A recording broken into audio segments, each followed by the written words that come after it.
Hello, everybody, and welcome to another edition of the podcast that I, your host, David Woodruff, lovingly refer to as the Woodruff Report. Another exciting week in the sports world. We had the second round of 16 Champions League games going down. The NBA also returned yesterday. Woohoo, finally. I like the All-Star break, am a fan of the dunk contest and all the other festivities, but I am more of a fan of the regular season, as I'm sure most NBA fans can relate to. We also had more from the wonderful Pyeongchang Winter Olympics. It's been a wonderful set of competitions so far. South Korea has done a great job hosting, and we've seen a great mix of upsets. Look no further than Germany beating Canada in men's hockey just within the past few days. And we've also got a mix of the favorites also doing what they are supposed to be doing. Look no further than the young Chloe Kim of the United States doing her thing in the halfpipe, throwing down some gnarly tricks and walking away with the gold medal. And before I forget about this, I'm not going to talk in depth about the Winter Olympics today. Maybe that is for another day, for another podcast. But I do want to get this point across because I've been thinking a lot about it. Again, thinking is something that I do, and I was just thinking about this. Imagine the absolutely incredible pressure that these Winter Olympic athletes are under. I'm going to let that sink in for a moment to allow you to think about it if you're listening wherever you are. But if you think Steph Curry or Cristiano Ronaldo or Buster Posey or Joe Thornton, I don't know, first hockey player that came to my mind. If you think they have enormous pressure on them, I think I can make the argument that these Winter Olympic athletes have exponentially more pressure on them than they do. And here's why. It's because these athletes are not household names. And again, I cannot speak from experience. I've never lived in Europe, so I don't know how well known or renowned these skiers, snowboarders, figure skaters are in Europe, in other countries. But if it is anything like over here in the States, then a lot of these athletes are virtual no-names. And then every 4 years, they're thrust on this pedestal, put in this enormous spotlight with everything, all the bright lights looking down on them, extensive media coverage, experts weighing in on their runs, and suddenly these athletes become household names. And for the rest of the year, they're sort of toiling in obscurity, you could say. And even the big names, like even a Lindsey Vonn, a Chloe Kim, a Michaela Schifrin, just to name a few, I don't hear about these athletes. And again, they're popular and people recognize the names, especially like a Lindsey Vonn. You could ask someone who doesn't really watch a lot of sports and they would know who Lindsey Vonn is, the downhill skier. But I'm not hearing about her World Cup races. I'm not hearing about if she finished on the pedestal in like a race in Switzerland over the weekend. These results aren't coming in on the ESPN ticker as I'm watching a college basketball game. Michaela Schifrin finishes second with a time of blah, blah, blah, blah, blah. We just don't hear about these athletes at all, even the big names. And so then, when the Winter Olympics come around every 4 years, suddenly it's all over NBC. It's in prime time. We're watching every second. We're getting behind the scenes, interviews, learning everything there is to know, what their dog's name is, how they got their haircut in 7th grade, and suddenly these people become super popular. So imagine the pressure that these athletes are under to pull off an amazing run, like, for example, snowboard cross. We don't know who any of these snowboarders, skiers are. We don't know who Red Gerard is, and obviously he was incredibly successful. If you haven't seen it, go watch his final run. Absolutely incredible. Was watching it live. End parentheses. But we don't know who Red Gerard is, and suddenly he's representing the United States of America, and he has to pull off these crazy tricks, and he has to land them perfectly because in many cases he has 3 runs or he's eliminated. Or if he or she falls down on the first run, they're eliminated and they just go home, and now it's 4 more years of partaking in these events that not very many people are watching. Or maybe that's the last Winter Olympics they're ever going to participate in. Maybe they're too old. Maybe they were 30 and they're doing an event like skiing where it's just so hard on the body. The human body's not meant to compete like in an event like the downhill for more than 8 years or so. And so there's just this incredible pressure on the Winter Olympics. And again, I just talked a lot about it, but I've been thinking about it, and I thought it needed to be said. A few more points that I wanted to make. Steph Curry was going absolutely nuts in the Warriors' first game back from the All-Star break against the Clippers in a very high-scoring affair. Teams were scoring 30-plus a quarter reliably throughout the entire game. There were a few half-court shots, if that's what floats your boat. Just a great way to be introduced back into NBA. In other action, the Thunder beat the lowly Sacramento Kings on a game-winning Russell Westbrook 3. He goes crazy. The rest of the NBA sort of chuckles and says, well, but you just beat the Kings by 3. But still very impressive and entertaining game and such.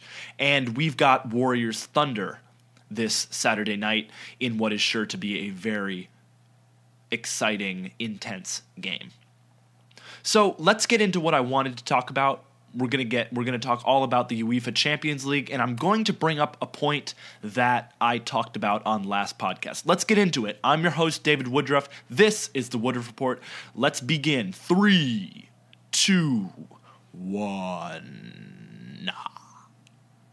The second half, the other 4 UEFA Champions League games from the round of 16 went down this past Tuesday and Wednesday, and it was very similar to what we saw last week. We had a mix of blowouts and very good games. So let's start with Tuesday's action. We had Besiktas, the Turkish team, going into the Allianz Arena to face mighty Bayern Munich, and then we really had the game that soccer fans were looking forward to. Barcelona, Lionel Messi, Andres Iniesta, Suarez, and company traveled to Stamford Bridge to face Antonio Conte's well-drilled Chelsea side led by Eden Hazard and Willian. So let's start in Germany, because this game really, you don't need to hear any crazy analysis from me because Bayern Munich just whooped them. And it wasn't 100% Besiktas' fault because they received a red card 20 minutes into the game. A bad pass in the back. Lewandowski's in on goal. The center defender tries to make a last-ditch challenge, instead flipping Lewandowski over. It was a one-on-one. He was the last defender, so the referee has no choice but to send him off. And Besiktas already had their work cut out for them. Even top teams like Real Madrid and Barcelona would struggle to get a result in the ferocious Allianz Arena atmosphere with the drum beat and the red and white wall and 100 billion fans screaming at you in a just loud, intimidating environment. Top teams struggle here, and a team like Besiktas, who doesn't have a lot of incredible world-class talent, was always going to play more defensively and maybe try to snatch a goal on the break. And so this red card really, not only does it make the game basically all defense, but it sort of demoralizes it decreases any morale that existed before.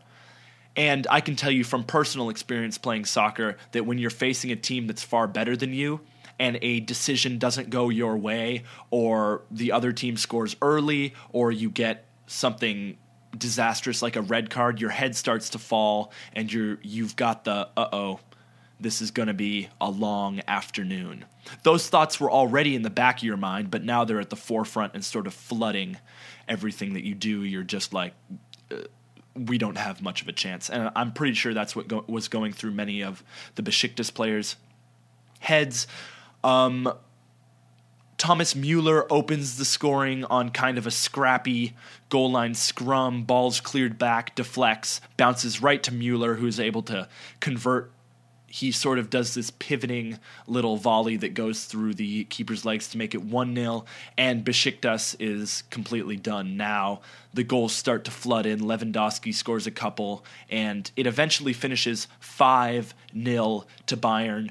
So this tie is as good as over. Bayern were heavy favorites, but after a 5-0 drubbing, even with the tie shifting back to Turkey, and if you want to talk about it in an intimidating environment, look no further than those Turkish teams. Besiktas, Galatasaray, these are some of the most intimidating places to play in the entire world, if not the most intimidating places to play in world football. But again, I don't care how noisy your stadium is. If you have inferior players and are down 5-0 on aggregate, you're not going to have much of a chance. So a great run for Besiktas, a good job moving out of the group stages, as many wouldn't have predicted them to get through their group, but it looks like the dream is going to end at the hands of Bayern in the round of 16. So, transitioning to a game that turned out to be much better, we go to London, to Stamford Bridge, to watch Antonio Conte's Blues take on mighty Barcelona, led by Lionel Messi and all that firepower.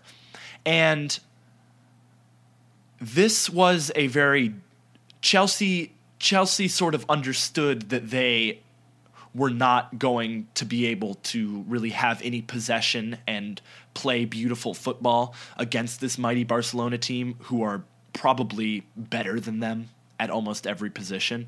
So in classic Antonio Conte style, they're well drilled. They get 8 to 10 guys behind the ball. They're organized, they're disciplined, and they try to hit Barcelona on the break. And in the first half and the first half of the second half, this strategy was really working well. Barcelona completed like 700 more passes in total than Chelsea did, but Chelsea had the more threatening chances. The Brazilian Willian hit both posts in the first half off similar moves. He gets the ball, freezes the defender, cuts in on his right foot. The first time, he tries to hit a wonderful curler to the far post. That clangs off the post. The second time, he makes it look like he's going for the same curler, instead drives it near post, clang, off the upright. He's got to be cursing his fate. Oh, can the ball go in the back of the net? And it just wouldn't go for Chelsea. Eden Hazard had sort of a half chance at near halftime. Ball comes out to him on the edge of the area, full volley. The ball was a little bit too high, so he sort of had to leap at it, and it was always rising, goes over the bar. 0-0 at halftime. Barcelona dominated possession, but Chelsea had the better chances. And then, in the second half, it all changed again. Chelsea sticks to their strategy, and they get a goal. Willian cuts in and drives a low curler into the bottom corner. There was a mess of bodies because it was off a free kick in front of Ter Stegen, so he could not see the ball till late. He wasn't going to get it anyway. The ball was slotted well into the corner. 1-0 Chelsea, and now Stamford Bridge is rocking. The fans are in full voice. Barcelona are starting to doubt themselves a little bit. Again, Barcelona and Lionel Messi in particular do not historically have the best of luck playing Chelsea. Messi had never scored in 9 competitive matches against Chelsea going back for a while now. But oddly enough, a defensive mishap for Chelsea really spoils the game for them. One of the few times they do get the ball, the young defender Christensen is trying to play it out of the back a little bit, tries to find his midfielder, overshoots him, and the ball comes out to Iniesta. One of the Chelsea defenders makes sort of a last-ditch slide tackle to try to get the ball away, but he completely misses the ball, allowing it to slide through to Iniesta. And now Iniesta has 2 Barcelona players in support with only 2 Chelsea players back to defend. He cuts the ball back to the best player in the universe, Lionel Messi, and Lionel Messi from about the penalty spot curls it near post. Courtois, there's nothing he can do about it. 1-1. Barcelona have the away goal going back to the Camp Nou, and both teams weren't able to really generate anything else as the game went on. So 1-1 the final. Chelsea may feel hard done by. Barcelona also could perfectly feel hard done by because they just dominated possession so profusely throughout the game. But advantage Barcelona going back to the Camp Nou because they've got the away goal. Chelsea are going to have to go at them, leaving themselves vulnerable, and this Barcelona team does not need any excuse to attack. So Conte and company have it all to do when the tie shifts back to Barcelona. So in our Tuesday action, we had Bayern mopping the floor with Besiktas 5-0, and we had a tight fixture between Chelsea and Barcelona and 1-1. Transitioning to Wednesday's games, we had Manchester United going to Andalusia to play Sevilla, and we also had a very interesting tie as Italian giants Roma traveled to Shakhtar to play Donetsk in the hostile environment. So let's start with the Shakhtar versus Roma game. This was a very exciting match. Two teams that, again, the thing about this match that made it very interesting was that it wasn't like it wasn't one very, very, very dominant team. Like, it wasn't Roma hosting like a Real Madrid or a Barcelona, where Roma are just like, okay, we have inferior players, so we are going to sit back. Both teams are like, I think we're the better side here, so I'm going to attack. And that makes for some wonderful, wonderful football to watch, because we don't have one team sort of continually playing the ball around the back while the other team sort of sits back and just tries to not get scored on. This was a very entertaining match. Roma opened the scoring to make it 1-0, getting that precious away goal in Ukraine. But Shakhtar counters with 2 goals to win the match 2-1, culminating in a wonderful free kick from the Brazilian Fred. Just Fred. Always love names like that. Just Fred. He levels with a beautiful free kick curled into the top corner, bar down. Nothing Szczesny, or I do not think it was Szczesny in goal. Nothing the Roma keeper can do about it. 2-1, so Shakhtar with the edge, but Roma with the away goal. Shakhtar actually had an incredible chance late in the game, and just heroic defending on the goal line by a Roma defender. Shakhtar had basically a free shot from point-blank range, and the defender was able to stick his foot out and redirect the ball over the crossbar to save it from being 3-1 and Roma being in real trouble when the tie transitions back to the Stadio Olimpico. So 2-1 Shakhtar, who have a chance to make it to the quarterfinals now, which is something that not many people would have thought would be possible when this UEFA Champions League started at the beginning of the season. So, to Andalusia for our final game. Sevilla hosted Manchester United at the Ramon Sanchez Pizjuan. That's a hostile environment again. Lots of hostile environments in this Champions League. The place was full. The fans were in full voice. And Sevilla was the better team throughout this game, even though Manchester United may have the better players. They started with Lukaku. Paul Pogba started on the bench, but he got into the game early after an Ander Herrera injury. Took him out of the game. Paul Pogba came in. And if not for David De Gea, Sevilla would certainly be going back to Old Trafford up a few goals. And in particular, De Gea saved this point-blank header from Luis Muriel, the Sevilla striker, that, I'm not joking here, may actually be the best save of all time. He couldn't have been more than like 5 yards away, and he headers it as hard as he can, and De Gea somehow has the reaction to stick his right hand out and punch the ball over the top. I mean, even in slow-mo, you're like, whoa, those are good reactions. And usually in slow-mo, you're like, oh yeah, well, I could do that. But this was just an incredible save by the Spaniard, proving once again why he is in many eyes the best goalie in the world. He also had a few other saves, palming some efforts wide and having a great day in goal, which kept Manchester United in it. Lukaku had a few half chances. His best one was sort of a Juan Mata, or no, it was an Alexis Sanchez clipped in ball where he gets it at about the penalty spot, but at a tough angle, tries to full volley it, but he went for the side foot. I probably would have gone for the laces hit, and he hit it about 900 feet into row Z at the top of the stadium. So the game ended 0-0, advantage Manchester United when the tie transitions back to Old Trafford. They'll certainly be better, and I do think they will be motivated because, again, the critics are just annihilating them like they always do. You've got Pogba, you've got Lukaku, you've got Martial, you've got Alexis Sanchez. Why aren't you scoring 953 goals a game?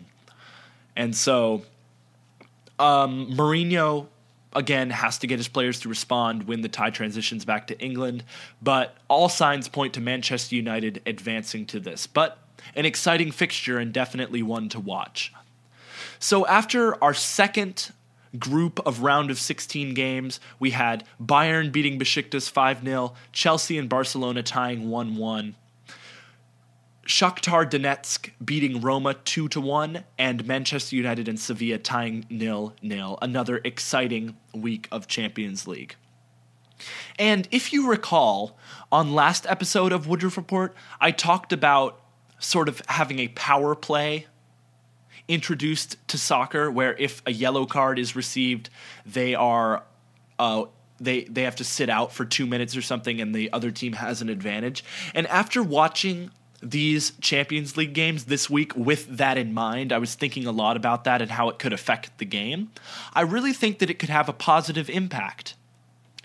And I thought about this especially while I was watching the Chelsea, Barcelona, and Manchester United, Sevilla games, because both teams would just sit back with like 10 men behind the ball when the other team was in possession, and it was just sort of tedious to watch. Now, I can appreciate it. I can appreciate nice passing from the center back to the other center back at midfield, but I want to see danger. I want to see shots. I want to see goalies making incredible saves.